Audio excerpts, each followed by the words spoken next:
में बात करेंगे कि अगर मार्केट में क्रैश आता है तो हमें किस सेक्टर को अवॉइड करना चाहिए।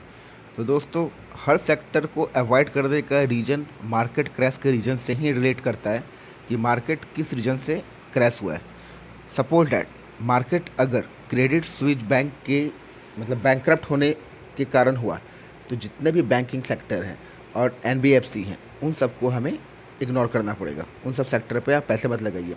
और दूसरी बात, अगर इन्फ्लेशन रेट बढ़ता है तो पहला तो दोस्तों ये थंब रूल बना के रखो, क्रैश आता है तो कोई भी ऐसी कंपनी जिसमें डेथ हो या फिर वो बोरोइंग ली हो, लॉन्ग टर्म हो या शॉर्ट टर्म हो। लॉन्ग टर्म वाले को तो पूरा अवॉइड करिए, शॉर्ट टर्म वाले को आप थोड़ी देर के लिए रख सकते हो, नहीं तो उसको भी अवॉइड करिए। दूसरा चीज़ ये देखिए कि किस शेयर से उसके शेयर होल्डर एग्जिट कर रहे हैं। अगर उसके शेयर होल्डर एग्जिट कर रहे हैं तो उन शेयर से थोड़ी देर के लिए आप अपनी दूरी बना के रखिए।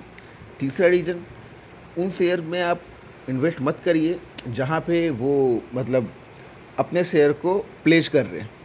तो दोस्तों, ये तो हो गया शेयर की बात। अब हम लोग सेक्टर की बात करते हैं जहाँ पे आपको इन्वेस्ट नहीं करना है। तो अगर मार्केट क्रैश यूएस फेड के रेट हाइक से हुआ तो उन कंपनी में आप बिल्कुल इन्वेस्ट मत करिएगा जिस पे बोरोइंग हो, या फिर लॉन्ग टर्म बोरोइंग हो या शॉर्ट टर्म बोरोइंग हो। सेकंड, रियल्टी सेक्टर को बिल्कुल अवॉइड करिएगा, क्योंकि रियल्टी सेक्टर में जितनी भी कंपनीज़ हैं वो लोन लेके ही बिल्डिंग बनाती है। अगर आपको इन्वेस्ट करना ही रहा तो जो पाइप वाली कंपनी हो गए, वायर वाली कंपनी हो गई, सीमेंट वाली हो गई, उनमें आप कर सकते हो।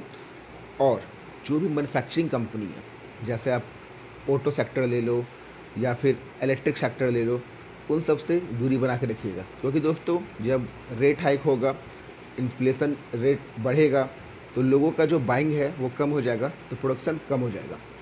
तो यहाँ पे दोस्तों आप naukri.com एक कंपनी है, वहाँ पे आप इन्वेस्ट कर सकती हो, क्योंकि जब इन्फ्लेशन बढ़ता है तो अनएम्प्लॉयमेंट डेटा है वो भी बढ़ता है, तो लोग ज़्यादा नौकरी सर्च करते हैं।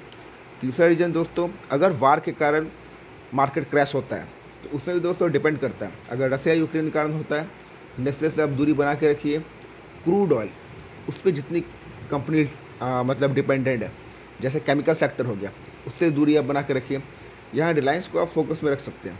अगर ताइवान और चाइना के कारण क्रैश आता है तो सेमीकंडक्टर के रिलेटेड जो भी कंपनीज हैं, जैसे आपका ऑटोमोटिव सेक्टर हो गया, tier 1 tier 2 supplier of auto sector हो गया, या इलेक्ट्रिक या इलेक्ट्रॉनिक कंपनी जो मोबाइल मैन्युफैक्चर लाइक डिक्सन, इनसे आप दूरी बना के रखिए।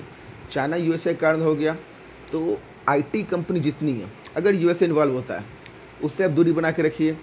टाटा मोटर्स या ज्वेलरी की जो कंपनी, कोई ज्वेलरी का ज़्यादातर जो हम एक्सपोर्ट करते हैं वो यूएस और वेस्टर्न कंट्री में ही करते हैं, तो इन सब कंपनी से आप दूरी बना कर रख सकते हैं।